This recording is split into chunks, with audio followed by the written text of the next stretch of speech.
UP police के काम करने और केस को निपटाने के तरीके पर सुप्रीम कोर्ट भड़क गया।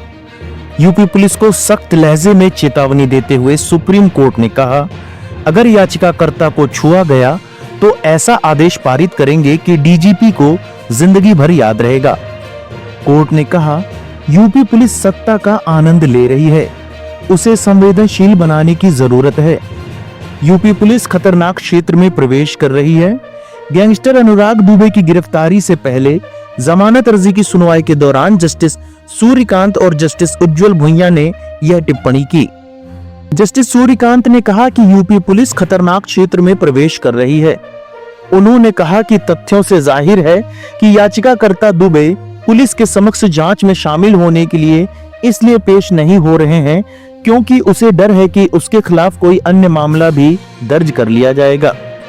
पीठ ने कहा कि याचिकाकर्ता दुबे को पुलिस के समक्ष पेश नहीं हुआ क्योंकि उसे पता है कि आप एक और झूठा मामला दर्ज करेंगे और उसे वहां गिरफ्तार कर लेंगे।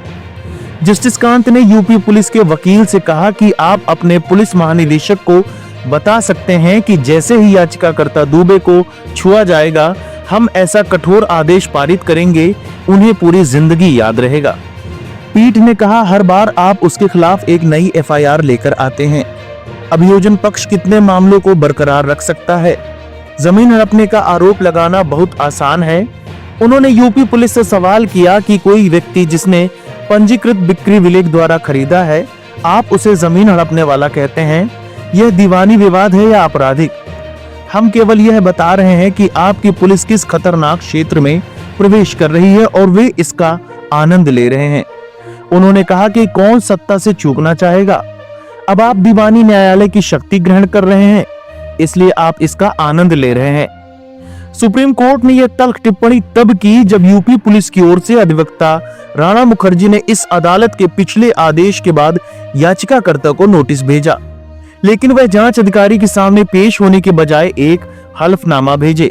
इस पर जस्टिस कांत ने कहा कि शायद याचिकाकर्ता इस डर में जी रहा है कि यूपी पुलिस उसके खिलाफ एक और झूठा मामला दर्ज कर देगी। इसके बाद पीठ ने आदेश दिया कि याचिकाकर्ता जांच अधिकारी द्वारा उसके मोबाइल फोन पर भेजे गए किसी भी नोटिस का पालन करे। साथ ही कहा कि सुप्रीम कोर्ट की अनुमति के बगैर पुलिस याचिकाकर्ता दुबे को हिरासत में नहीं लेगी। इससे पहले सुप्रीम कोर्ट ने आईपीसी की धारा 323, 386, 447, 504 और 506 के तहत दर्ज मामले को रद्द करने की मांग को लेकर दाखिल दुबे की याचिका पर विचार करने से इनकार कर दिया था। हालांकि बाद में याचिकाकर्ता दुबे के खिलाफ अन्य दर्ज मामलों और आरोपों की प्रकृति को देखते हुए शीर्ष अदालत ने मामले में नोटिस जारी कर जवाब मांगा था। पीठ ने पुलिस से पूछा कि आरोपी को अग्रिम जमानत क्यों न दे दी जाए। सुनवाई के दौरान याचिकाकर्ता दुबे के वकील से पीठ द्वारा पूछे गए सवालों का जवाब देते हुए कहा गया कि उनके पास इस संबंध में कोई निर्देश नहीं है। साथ ही कहा कि दुबे ने पुलिस अधिकारियों को अपना मोबाइल नंबर दिया है ताकि वे उसे सूचित कर सकें कि उसे कब और कहां पेश होना है।